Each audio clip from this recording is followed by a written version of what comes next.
¿En qué estoy pensando? En la hipoteca. Maldito dinero se esfuma. Además tengo un bulto. Sé reconocer el cáncer cuando lo toco. ¿Dónde está ella? ¿Qué estará haciendo? No llama, nunca dice nada. El estrés es un horror para todos. Nos perturba, nos incordia por las noches y desestabiliza nuestro equilibrio mental. Pero no siempre ha sido así. Durante algún tiempo sirvió para salvarnos. Si eres un mamífero normal, el estrés será 3 minutos de gritos y miedo en la sabana. Y si no lo superas es porque estás muerto. Pero todo ha cambiado.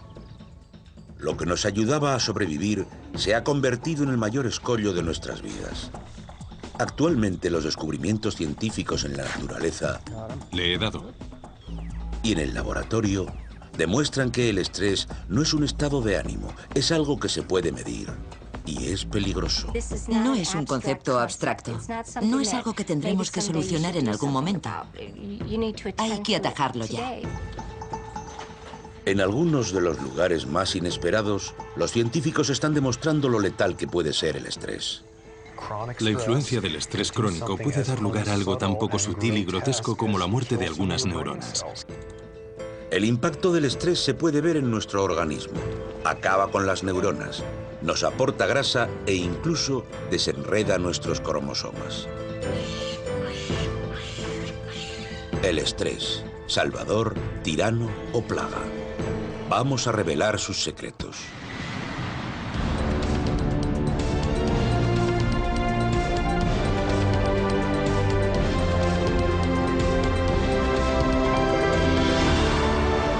Estrés, peligro de muerte.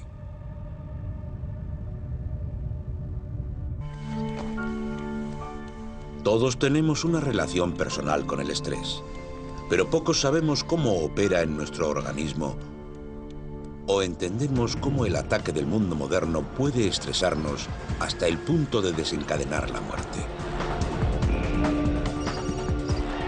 Y muchos menos saben lo que podemos hacer al respecto.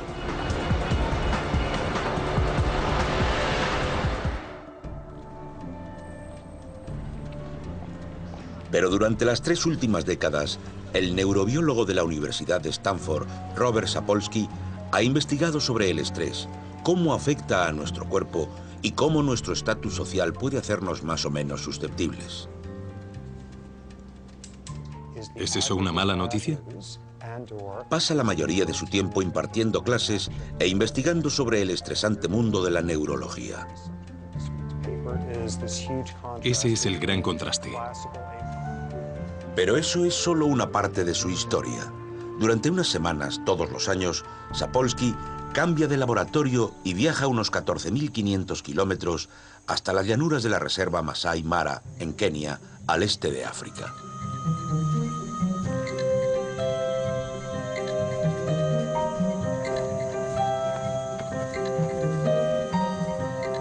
Robert Sapolsky vino a África hace 30 años por una corazonada. Pensó que podría descubrir más sobre los humanos, el estrés y las enfermedades, fijándose en los no humanos, y vino a conocerlos. Si vives en un sitio así y eres un babuino, solo necesitas 3 horas al día para conseguir tus calorías. Y si solo tienes que trabajar 3 horas al día, te quedan 9 horas de tiempo libre al día para dedicarte a complicarle la vida a los demás.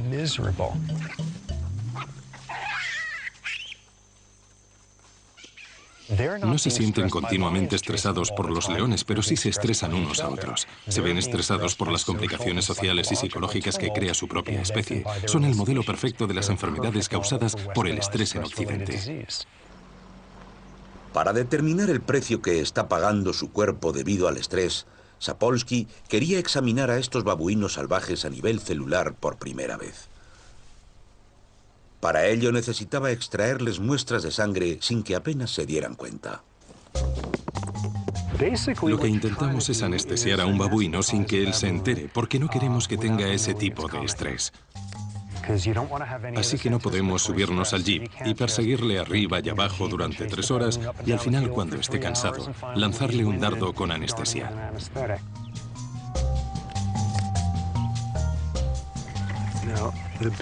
Las grandes ventajas de la cerbatana son que es silenciosa y que se mueve con facilidad. Pero lo malo es que no llega muy lejos.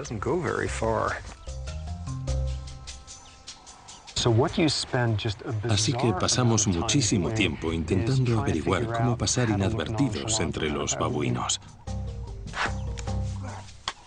Le he dado. Cronometra. Vale, está temblando. Ahí va. De cada muestra de sangre de los babuinos, Robert mide los niveles de las hormonas más relacionadas con el estrés. Para dar sentido a lo que pasa en el cuerpo, hay dos hormonas que son las mulas de carga de nuestras respuestas ante el estrés. Una de ellas la conocemos todos, la adrenalina, que en Estados Unidos se llama epinefrina. Y la otra es una hormona menos conocida que se denomina glucocorticoide. Se libera a través de la glándula suprarrenal junto con la adrenalina. Forman la columna vertebral del estrés. Dicha reacción y dichas hormonas son relevantes para la supervivencia. El estrés aparece cuando alguien quiere comerte o cuando tú quieres comerte a alguien. En ese momento tiene lugar una crisis inmediata. Cuando corres para salvar la vida, lo único importante son ciertos factores básicos. Los pulmones trabajan más para bombear grandes cantidades de oxígeno a la sangre. El corazón se acelera para bombear ese oxígeno al cuerpo para que los músculos respondan al instante. Necesitas que te aumente el pulso para repartir toda la energía. Hay que apagar todo lo que no sea esencial, como el crecimiento o la reproducción. Temes por tu vida, no hay tiempo para ovular ni para reparar tejidos y demás. Puedes hacerlo después si sobrevives. Cuando la cebra se escapa, su respuesta ante el estrés se anula. Pero los humanos no encuentran el botón de apagado. Nosotros tenemos la misma reacción de estrés ante estados puramente psicológicos. Al tener dicha reacción de estrés ante los atascos, nos regodeamos en un corrosivo baño de hormonas. Aunque no sea una cuestión de vida o muerte, hiperventilamos, el corazón se acelera y los músculos se tensan.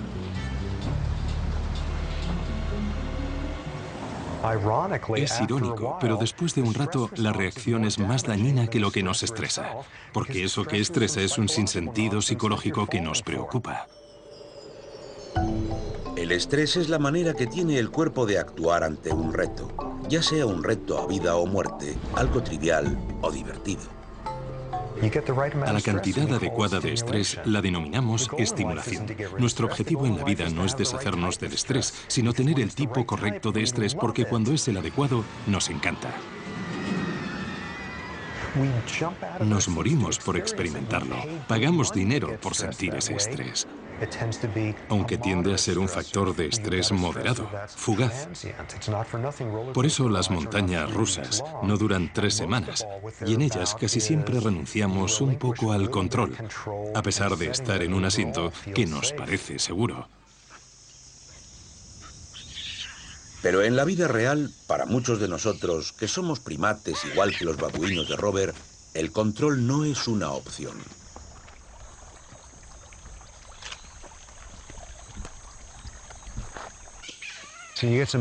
Tenemos a un macho adulto que ha perdido una pelea. Ha perseguido a un joven. Ha mordido a una hembra adulta. Ha dado una bofetada a otro más joven. Y ha tirado a una cría de un árbol. Todo en 15 segundos. Así que por ahora un gran componente del estrés es la falta de control y de previsibilidad. Algunos están sentados viendo a la cebra y otros pueden estar pasando un mal día, pero ese teme por su trasero. Así que la vida es mucho más estresante para los que están más abajo en la pirámide jerárquica. Uno de los primeros hallazgos de Robert fue identificar el nexo entre el estrés y la jerarquía de los babuinos. Algunos grupos de babuinos tienen más de 100 miembros y, como nosotros, han desarrollado cerebros grandes para navegar en el mar de complejidades de las amplias sociedades. Para sobrevivir aquí es necesaria una especie de inteligencia política babuina para que los machos más agresivos y astutos consigan una buena posición y beneficios tales como el poder elegir a las hembras, todos los alimentos que puedan comer y un séquito sin fin de dispuestos babuinos. Todos los machos saben cuál es su posición social, quién le puede torturar y a quién puede torturar él, y a quién pueden torturar los torturados. Esto sonará raro después de 30 años con ellos, pero no me gustan los babuinos. A lo largo de los años ha habido algunos a los que he cogido cariño, pero otros son unos asquerosos estrategas maquiavélicos y traidores. Son malos entre ellos, aunque son geniales para la investigación. No he venido a convivir con ellos, así que son perfectos para el estudio. Hace 22 años, a los 30, la histórica investigación de Sapolsky le valió el premio de la Fundación MacArthur. Sus primeros estudios, en los que medía las hormonas del estrés en la sangre, dieron lugar a grandes descubrimientos. El estatus del babuino determinaba el nivel de hormonas del estrés en su cuerpo. Así que si era un macho dominante, tenía menos hormonas en sangre. Y si era un macho sumiso, tenía más. Pero realizó un descubrimiento incluso más importante. En las muestras de Sapolsky, los de menos estatus tenían más pulsaciones y mayor presión arterial. Fue la primera vez que alguien relacionaba el estrés con el deterioro de la salud en el mundo de los primates en libertad. Básicamente, si eres un babuino estresado y poco sano, tendrás la presión arterial alta, niveles elevados de hormonas del estrés, un sistema inmune que no funcionará bien. Tu sistema reproductor será más vulnerable y trabajará peor. Además, la actividad química de tu cerebro será similar a la de un humano con depresión. Y todo eso no son indicadores de un adulto sano como un roble.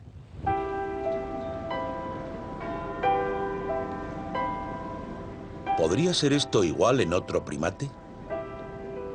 Mientras Robert Sapolsky estudiaba el estrés en los babuinos, el profesor Sir Michael Marmot dirigía otro estudio en Gran Bretaña que realizó un seguimiento sanitario a más de 28.000 personas durante 40 años.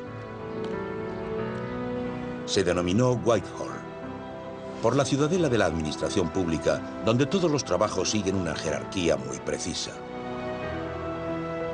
Aquel lugar era el laboratorio perfecto para determinar si en los humanos había relación entre el estatus y el estrés. Eso es lo importante del estrés. Creo que hay que diferenciar entre el estrés puntual y el crónico. Yo he estado bajo estrés crónico en esta organización porque yo aquí no encajo. Kevin Brooks es fiscal del Estado. Su rango, que es del nivel 7, significa que tiene poca responsabilidad. Vive como subordinado.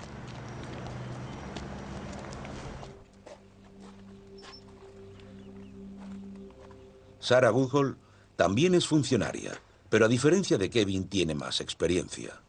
De uno u otro modo, hay unas 160 personas bajo mi tutela. Me gusta mucho trabajar para el gobierno. Es muy dinámico y puede llegar a ser emocionante. Me gusta trabajar con mucha gente, así que sí, me gusta mi trabajo. Estas diferencias ejemplifican uno de los descubrimientos más impresionantes del estudio Whitehall. Primero, demostró que cuanto más abajo en la jerarquía, hay más riesgo de padecer enfermedades cardíacas y de todo tipo. Así que los segundos, empezando por arriba, tienen más riesgo que los jefes, y los terceros más que los segundos, y así sucesivamente hasta abajo. Estudiábamos a gente con trabajos estables no relacionados con la industria. Y la posición jerárquica estaba relacionada con el riesgo de padecer enfermedades y la duración de la vida. Este estudio es como la piedra roseta de este campo científico porque se trata de los funcionarios británicos. Todos tienen los mismos cuidados médicos y el mismo sistema sanitario, igual que los babuinos. Todos los babuinos comen lo mismo y tienen el mismo nivel de actividad. No es que los babuinos de bajo estatus fumen y beban, y que si eres un funcionario británico de bajo rango, no vayas al médico ni te pongan vacunas preventivas. Así que los dos estudios descartaron muchos conceptos confusos y dieron lugar a descubrimientos casi idénticos.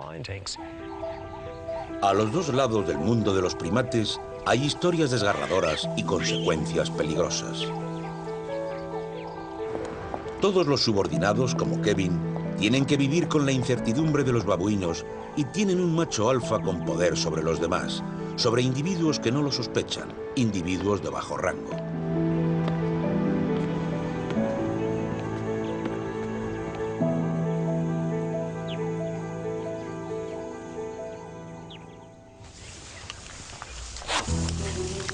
Le has dado. 12:46. ¿Alguno ve dónde está el dardo? Sí, yo. Bueno, chicos, ¿cuál os parece de alto rango? ¿El nuestro? Sí.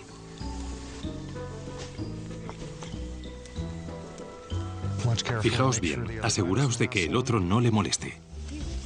Este año, Robert ha traído a su familia a África. Su mujer, Lisa Ser Sapolsky, que es neuropsicóloga, también ha realizado estudios sobre los babuinos. Y por primera vez han traído a sus hijos, Benjamin y Rachel. Parece que está dormido.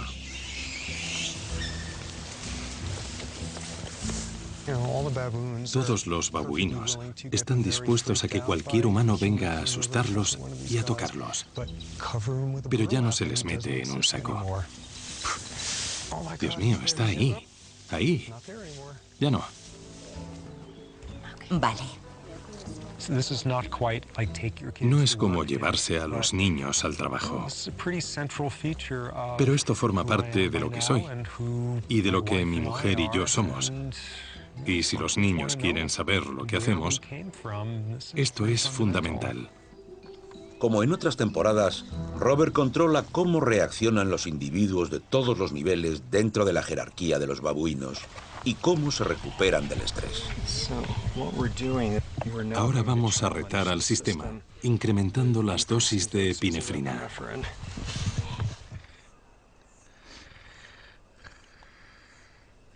La respuesta de los babuinos se ve inmediatamente en la sangre, y esas muestras se pueden congelar de por vida.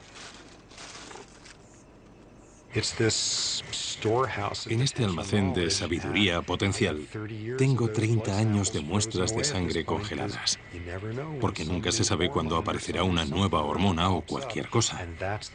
Entonces tendría que sacar todas esas muestras de cuando Jimmy Carter era presidente. 1,50. Ampliar la investigación del estrés es una idea reciente.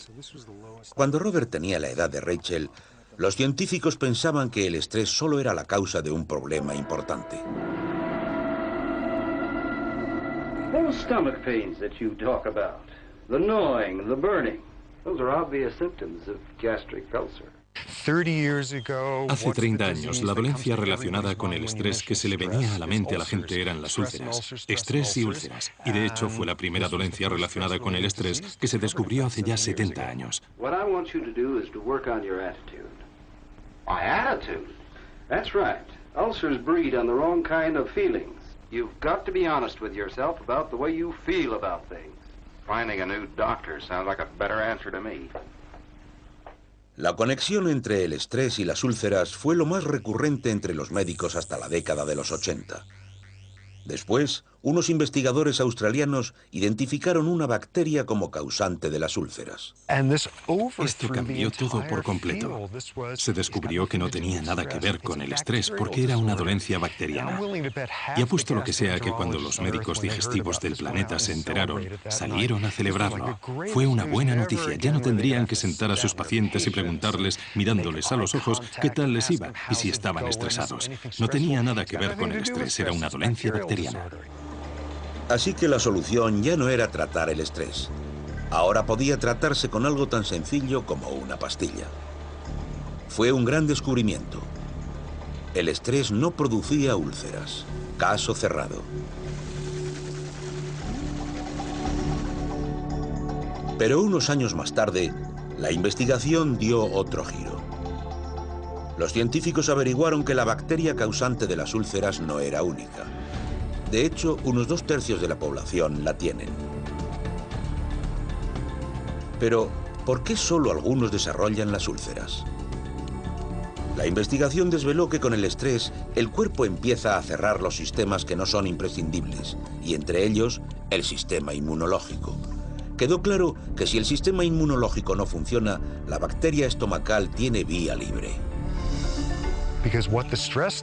Porque lo que hace el estrés es impedir que el cuerpo repare las paredes del estómago cuando empiezan a pudrirse debido a la bacteria. Así que el estrés puede causar úlceras, impidiendo que el cuerpo se regenere. Si el estrés puede minar el sistema inmunológico, ¿qué más trastornos puede provocar?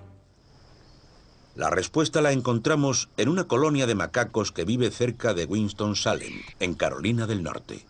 La gente piensa que el estrés es algo que les mantiene despiertos por la noche o les hace gritar a sus hijos. Pero cuando me preguntan a mí qué es el estrés, digo, mirad, es una gran placa en las arterias. Eso es lo que es. Durante 2 décadas, la doctora Carol Saibeli ha estudiado las arterias de los macacos. Igual que los babuinos y los funcionarios británicos, estos primates se organizan en diferentes grupos jerárquicos y están sujetos a estrés social.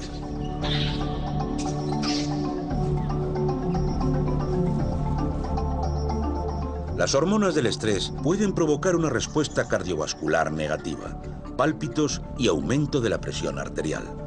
Así que si el estrés es de bajo rango, el sistema cardiovascular de un macaco con estatus alto, llamémosle primate jefe, ¿será diferente del de sus subordinados?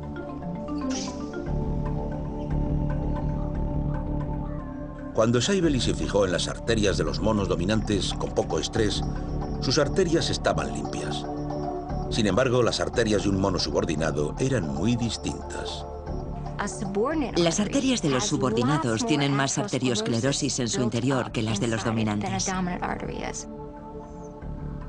El estrés y el flujo de hormonas que resultan de este aumentan la presión arterial y dañan las paredes de las arterias, convirtiéndolas en almacenes de residuos. Así que ahora, cuando te sientes amenazado, tus arterias no se expanden, el corazón no consigue bombear más sangre y eso puede dar lugar a un infarto. No es un concepto abstracto. No es algo que se pueda solucionar dentro de unos años.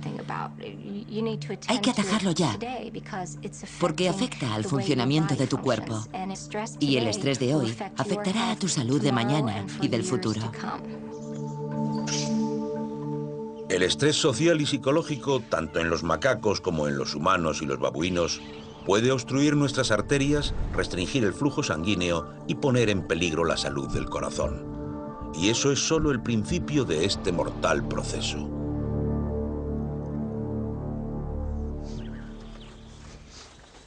Las primeras investigaciones de Robert demostraron que el estrés puede afectarnos de una manera incluso más peligrosa. Cuando empecé con todo esto, me centré en lo que por aquel entonces me pareció una idea completamente inverosímil. El estrés crónico y la exposición crónica a los glucocorticoides podía dar lugar a algo tan grotesco como la muerte de algunas neuronas. Durante la realización de su doctorado en la Universidad Rockefeller a principios de los 80, Sapolsky colaboró con su mentor, el doctor Bruce McEwen, para descubrir la acción del estrés en el cerebro. Produjeron estrés crónico en ratas de laboratorio y examinaron las neuronas. El equipo realizó un gran descubrimiento.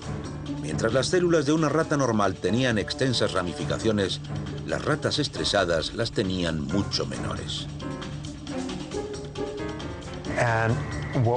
Y lo más interesante de todo era que las neuronas que estaban así eran las del hipocampo. En la neurobiología durante los últimos 5.000 años se ha dicho que en el hipocampo están el aprendizaje y la memoria. En esas ratas de laboratorio el estrés afectó a la zona del cerebro responsable de la memoria. El estrés afecta a la memoria en dos sentidos. El estrés crónico cambia los circuitos cerebrales de tal forma que se pierde capacidad para recordar bien las cosas. Pero un estrés más severo podría tener otro efecto.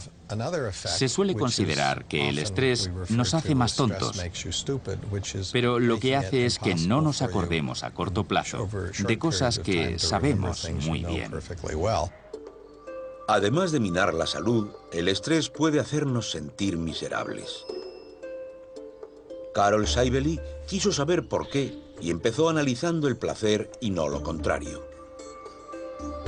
Saibeli sospechaba que había relación entre el estrés, el placer y la jerarquía social. Al igual que el estrés, el placer está ligado a la química cerebral. Cuando en el cerebro se libera un neurotransmisor denominado dopamina, las neuronas se unen a los receptores del placer. Saibeli utilizaba un escáner PET para examinar el cerebro de un primate sin estrés, nuestro primate jefe. Lo que vemos es que el cerebro de los monos dominantes se enciende por muchos sitios. Hay mucha dopamina, que es muy importante en cuanto al sentimiento de recompensa y de placer. Después Saibeli analizó el cerebro de un subordinado. Lo que descubrimos fue que las neuronas de los monos subordinados son muy pálidas porque tienen muchos menos receptores uniendo la zona. ¿A qué se debe? ¿Qué pasa en esta zona del cerebro? Cuando se tiene menos dopamina, todo lo que nos rodea y normalmente nos daría placer es menos placentero. Así que el sol no brilla tanto, la hierba no es tan verde y la comida no sabe tan buena. Eso se debe a la forma en la que funciona el cerebro. Y el cerebro funciona así porque perteneces a la capa social más baja de la jerarquía. Una característica de los individuos de bajo rango es que son pobres. Y otra incluso más importante es que cuando hablamos de los humanos, no solo se trata de ser de bajo rango o pobre, sino de sentirse así. Y una de las mejores formas de que la sociedad te haga sentir menos es restregándote por la cara una y otra vez todo lo que no tienes. Richmond, California, una ciudad donde las diferencias sociales se ven desde el coche. Este es el camino diario al trabajo del cardiólogo Jeffrey Ritterman. Se puede saber mucho del estrés y de la salud con visitar un barrio. En este barrio, la esperanza de vida es bastante buena y la mayoría de la gente está muy sana. Y según subimos la colina, se ve que el barrio es menos privilegiado. Y cuando pasamos el cruce, baja el estatus social y por consiguiente, en estas zonas, la salud de la gente es mucho peor. Ellos no tendrán la misma esperanza de vida que la gente de clase media que había donde empezamos.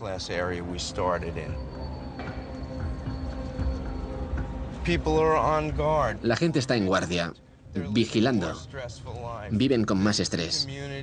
Este barrio produce hormonas de estrés y con el tiempo eso pasa factura.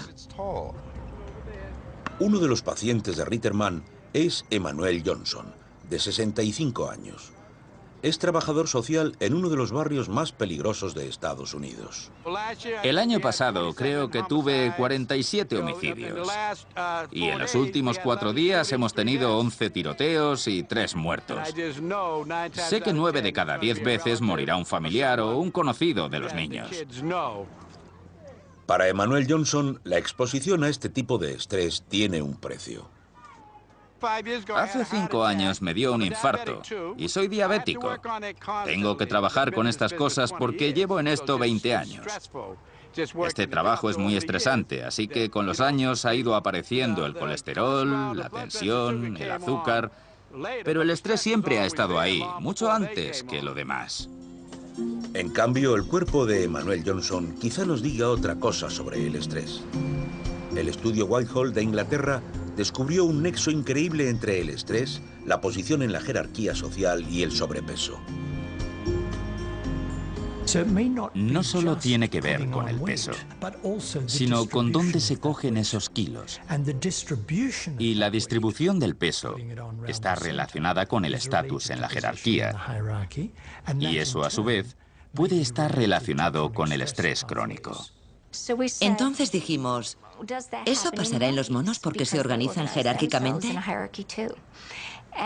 Y resultó que sí. Los monos subordinados son más propensos a tener grasa en el abdomen que los dominantes. Creo que la observación más increíble que he realizado en el laboratorio es esto de que el estrés puede cambiar la forma en la que se deposita la grasa en el cuerpo. Para mí era muy extraño descubrir que eso podía modificar la forma en que se distribuye la grasa. Sapolsky, Saibeli y otros investigadores piensan que el estrés podría ser un factor importante en la epidemia de la obesidad. Y lo que es peor, que la grasa producida por el estrés es peligrosa. Sabemos que la grasa del tronco o del abdomen es mucho peor que la del resto del cuerpo. Se comporta de otra manera, produce diferentes hormonas y productos químicos y afecta de un modo distinto a la salud. La gente tiene que valorar más la reducción del estrés, sea lo que sea. Creo que el problema de nuestra sociedad es que no valoramos la reducción del estrés. De hecho, valoramos lo contrario. No solo valoramos a los que pueden hacer dos cosas a la vez, sino que valoramos aún más a los que pueden hacer 5. Admiramos a esa gente. ¿Cómo lo harán? Pues esa es una forma de vivir muy estresante. Tenemos que cambiar nuestros principios y valorar a la gente que lleva una vida equilibrada y tranquila.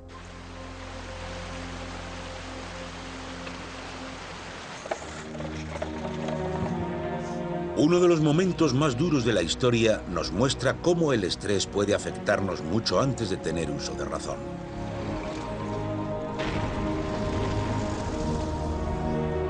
Holanda, finales de 1944. Un invierno devastador y un ejército de ocupación conspiran para sembrar la hambruna. Se conoce como la hambruna holandesa de 1944. Para los que sobrevivieron a aquello, los recuerdos son horribles. No tenía nada. No podía dar de comer a mi hijo. Estaba enferma y encima tenía que cuidar al niño. Fue terrible. Fui a la iglesia, a la Plaza Dam, al lado del palacio, y le pregunté a la mujer del sacerdote si podía quedarse con el niño durante la guerra, porque yo no podía. La investigadora holandesa Tessa Roosboom había oído muchas trágicas historias de la época. Ella y su equipo querían saber si aquello tuvo efectos a largo plazo. Roosboom sabía que nuestro cuerpo responde a la hambruna igual que ante otros factores de estrés. Así que observó si los fetos de las mujeres embarazadas durante ese duro periodo podían haberse visto afectados por el estrés. Gracias a los meticulosos informes de los holandeses, Roosboom pudo identificar a más de 2.400 personas que podrían haber sido afectadas. Ella y su equipo analizaron los datos de los nacidos durante y después de la hambruna y llegaron a una sorprendente conclusión. Se podría decir que los bebés se vieron expuestos a estrés durante la gestación y todavía, 60 años después, siguen sufriendo las consecuencias. Muchos de los niños de la hambruna holandesa de 1944 siguen vivos hoy en día y tienen más de 60 años. Muchos de ellos aún tienen cicatrices de aquella guerra. Vimos que los bebés que se concibieron durante la hambruna tienen mayor riesgo de padecer enfermedades cardiovasculares, tienen más hipercolesterolemia, más estrés y normalmente tienen peor salud que la gente que nació antes o fue concebida después. Según los investigadores, las hormonas que había en la sangre de la madre produjeron un cambio en el sistema nervioso del feto cuando intentaba sobrevivir al hambre. Este fue el primer contacto del feto con el estrés. 6 décadas después, el cuerpo de los niños de la hambruna sigue recordándolo. Sabemos que el almacenamiento de células grasas no es lo único que es vulnerable a hechos como este. También lo es la química cerebral y la capacidad de aprendizaje como adulto. La capacidad de respuesta adaptada ante el estrés y no la inadaptada. Lo predispuesto que se está ante la depresión y lo vulnerable que se es a los desórdenes psiquiátricos. Otro mundo en el que la experiencia y el estrés pueden dejar una huella horrible. Si hubiera podido elegir, no habría sido bipolar. Pero ahora que lo soy, tendré que vivir con ello. Me resulta muy difícil ser flexible. Me enfado con bastante rapidez. El fenómeno de la hambruna holandesa de 1944 se basa en la experiencia y el entorno. Empieza antes de nacer, y los ambientes adversos y estresantes pueden dejar huella y cicatrices de por vida.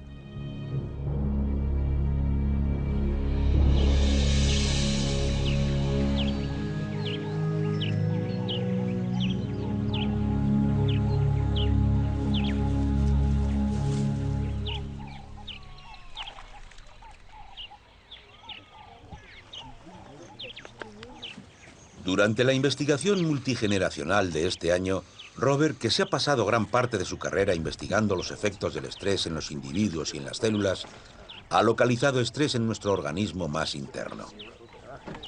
Una de las cosas más interesantes que hemos descubierto es que centrándonos en la base de lo que es el estrés a nivel celular, ahora los genes trabajan la mitad de lo que lo hacían hace años. Nadie se lo podía imaginar. Las estructuras genéticas que antes eran inimaginables, los telómeros, que protegían los cromosomas en los extremos, ahora con la edad encogen. Lo interesante es que el estrés, las hormonas del estrés, pueden acelerar el proceso por el que los telómeros se encogen. Así que al comparar a dos personas de la misma edad, si una es de bajo rango y tiene muchas hormonas del estrés, veremos que tendrá los telómeros más pequeños. ¿Y cómo se puede aplicar este descubrimiento a los humanos? San Rafael, California. Una vez a la semana, Janet Lawson tiene una cita muy importante. Se reúne con otras madres para compartir experiencias que les han producido estrés crónico. Pierde el equilibrio y eso me da miedo. Así que anoche salimos y le compramos un casco nuevo de broma. Se hace mayor y quiere más independencia. Es duro. Todas ellas tienen hijos discapacitados. Mi hijo solo tiene 8 años y lo llevo bien, pero no salgo mucho. No puedo. Hace poco, una amiga me dijo, creo que deberías dejar a Lexi vivir sola. Y eso me estresó mucho. ¿Con solo pensarlo? Lo siento. No lo sientas. No me diga eso. Es como una niña pequeña. Aunque no puede comunicarse bien, le encanta. Le encanta. ¿Le encanta? Así es la vida. Le encanta. Estas valientes mujeres llamaron la atención de la bióloga Elizabeth Blackburn. No conocía a las mujeres en persona, pero sí sus historias. Yo también soy madre, así que oí hablar de este estudio y pensé que merecía la pena ver lo que pasaba en el corazón de las células de las madres que están haciendo algo tan difícil durante tanto tiempo. La doctora Blackburn es una investigadora de renombre en el mundo del estudio de los telómeros. Tenemos 46 cromosomas que están sujetos en los extremos de los telómeros. Nadie sabía si, a lo largo de la vida, en los humanos, los telómeros se verían afectados por el estrés crónico. Así que decidimos fijarnos en el estudio de las madres con estrés crónico. Y decidimos ver qué pasaba con sus telómeros y con el mantenimiento de estos. Lo que vimos fue que su longitud está directamente relacionada con el estrés de la persona y el número de años en los que se ha visto expuesta a él. Las madres con estrés fueron la base del estudio de una colega de la doctora Blackburn, la psicóloga Elisa Eppel. Las madres que tienen niños pequeños padecen mucho estrés. Suelen buscar el equilibrio entre el trabajo y el cuidado de los niños. Y no suelen tener tiempo de cuidarse ellas mismas. Así que, si a eso le añadimos la atención que requiere un niño con cuidados especiales, puede ser demasiado. Eso quema las reservas de energía que nos mantienen vivos, y si tienen estrés, suelen morir antes. Estas mujeres tienen telómeros más cortos, menor actividad en las enzimas y muy pocas. Por cada año que cuidas a un niño con una enfermedad crónica, envejeces unos 6 años. Es algo real. No son quejas inventadas. Es un envejecimiento médico muy serio. Y sabemos que lo causa el estrés crónico. Pero aún queda esperanza. La doctora Blackburn codescubrió una enzima, la telomerasa, que puede reparar esos daños. Eso es lo que yo llamo la amenaza de la esperanza. Los datos preliminares indican que una reunión como esta podría ser beneficiosa para la salud, ya que estimula los efectos sanadores de la telomerasa. La risa. La risa. Si no te ríes, no podrás con ello. He visto que el humor es... Hay un humor negro especial relacionado con nuestros hijos que solo entendemos nosotras. Somos las únicas que entendemos los chistes. De algún modo somos las únicas que podemos reírnos con las bromas. Una de las complicaciones del estrés es saber cuáles son los ingredientes activos que lo reducen y aumentan la longevidad. Y la compasión y el cuidado de los demás pueden ser algunos de esos ingredientes importantes. Así que esos podrían ser los factores que aumentan la longevidad y la telomerasa y rejuvenecen y regeneran las células. Así que puede que hablar y ayudar a los demás nos ayude a estar mejor e incluso a vivir más tiempo y más sanos. Hace 20 años, Robert ya descubrió indicios sobre esto. El primer grupo al que estudió, los babuinos a los que más conocía y sobre los que había escrito un libro, sufrieron un accidente que afectó profundamente a su investigación.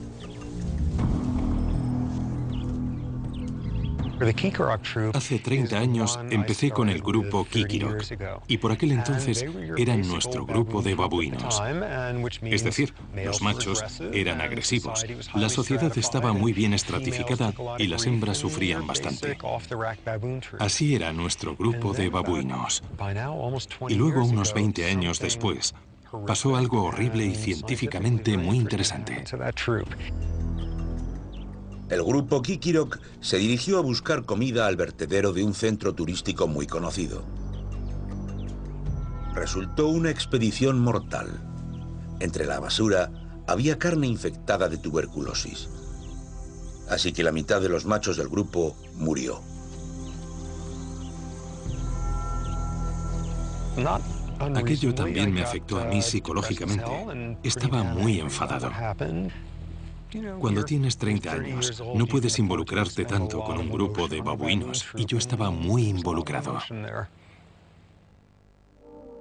Parecía que el trabajo de investigación de Robert de la última década se había perdido. Pero entonces se dio cuenta de algo muy curioso. Se fijó en los babuinos que habían muerto y los que no. No fueron muertes fortuitas. En aquel grupo murieron los machos que eran agresivos y no estaban particularmente integrados en la sociedad, los que no pasaban mucho tiempo desparasitándose y relacionándose con los demás. Murieron todos los machos alfa. El grupo Kikirok sufrió una transformación.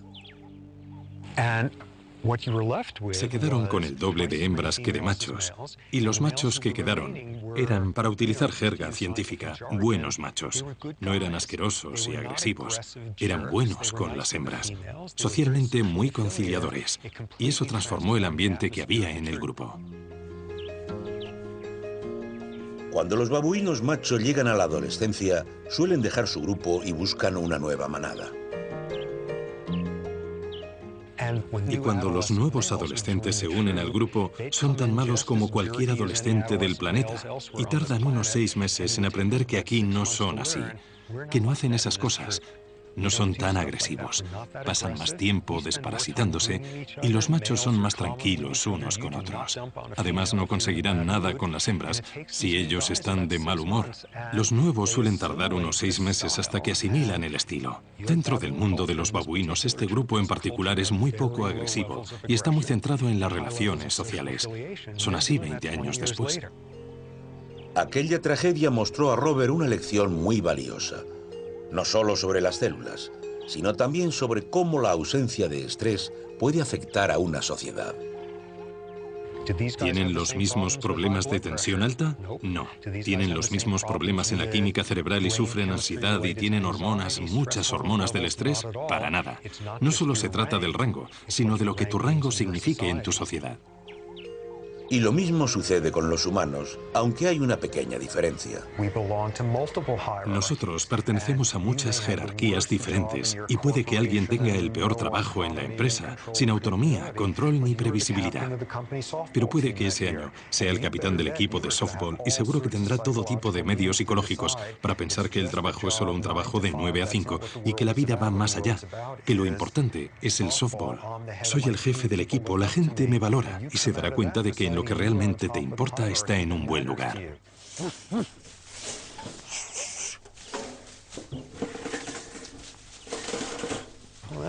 Ha funcionado.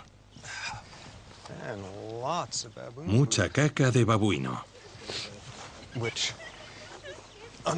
Y esto bajo las circunstancias adecuadas y con el experimento correcto es una mina de oro. Es una pena, pero esta vez solo significa que hay que limpiar la jaula.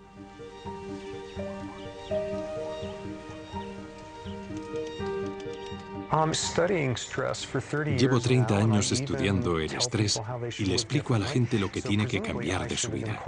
Así que supuestamente debería aplicarme lo que digo. Sin embargo, soy un tipo que está muy estresado y no hace lo que debe. Así que, ¿por qué seguir estudiando esto 80 horas a la semana? Estoy seguro de que mis consejos perderán credibilidad si me muero de un infarto a los 50. No, no se me da bien manejar el estrés. Una cosa que juega a mi favor es que me gusta mi trabajo y todo lo que conlleva. Eso está bien. No obstante, esto es muy diferente de la sabana africana. Aquí se puede hacer ciencia y puede ser más interesante. Te puedes duchar con agua caliente y más a menudo. Es un mundo más interesante y variado en muchos sentidos. Pero aquí hay muchas cosas de África que luego echas de menos.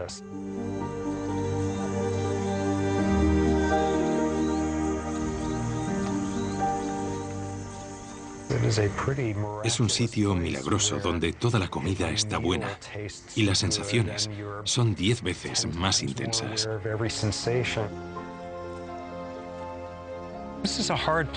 Creo que es muy difícil pasar aquí un año sin que te cambie el metabolismo y el carácter. Aquí soy más extrovertido y mucho, mucho más feliz. Aquí es difícil no ser feliz.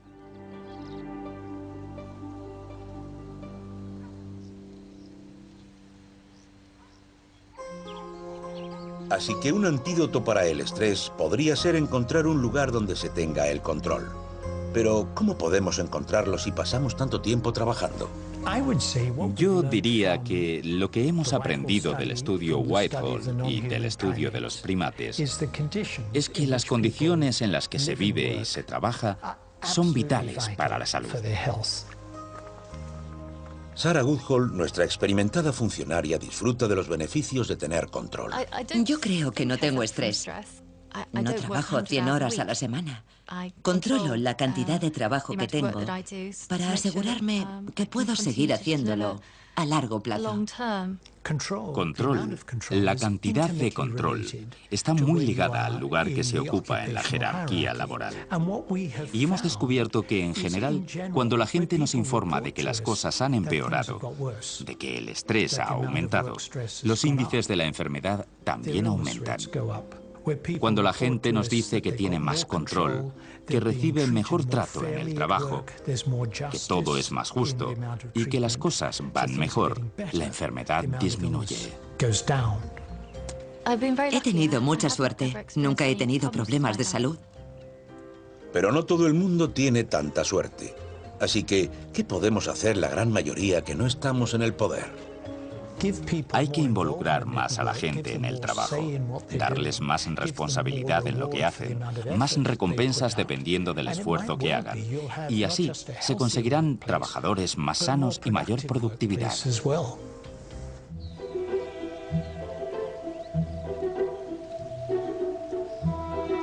¿Quién se iba a imaginar que los babuinos de Robert nos iban a enseñar lo que es la utopía del estrés? Puede que esto suene raro, pero creo que estamos intentando crear una sociedad mejor. Basándonos en los estudios de los babuinos y de los funcionarios británicos, podemos crear una sociedad con las condiciones idóneas para que la gente prospere. Ahí queremos llegar, a crear una sociedad mejor en la que la gente pueda prosperar. ¿Qué nos han enseñado los babuinos a los humanos? Que no la tomemos con alguien por haber tenido un mal día. Que no desplacemos a nadie pase lo que pase. Que las relaciones sociales son muy poderosas. Y eso os lo dice alguien que vive en un mundo lleno de ambición y hambre de triunfo, donde impera todo eso. Son cosas muy importantes. Y una de las mejores formas de sociabilizar es dar más de lo que se recibe. Además, así se crea un mundo mejor. Otra de las cosas que nos han enseñado los babuinos es que si ellos han podido transformar en una generación lo que se suponía que era un sistema social inamovible, lo que estaba establecido, nosotros no tenemos excusa cuando decimos que hay cosas que no se pueden cambiar dentro de nuestro sistema social. Entonces, la pregunta que nos hacemos a raíz del trabajo de Robert es: ¿seremos capaces de aprender de los babuinos? El grupo Kikirok no solo sobrevivió sin estrés, sino que mejoró. ¿Podremos hacer lo mismo?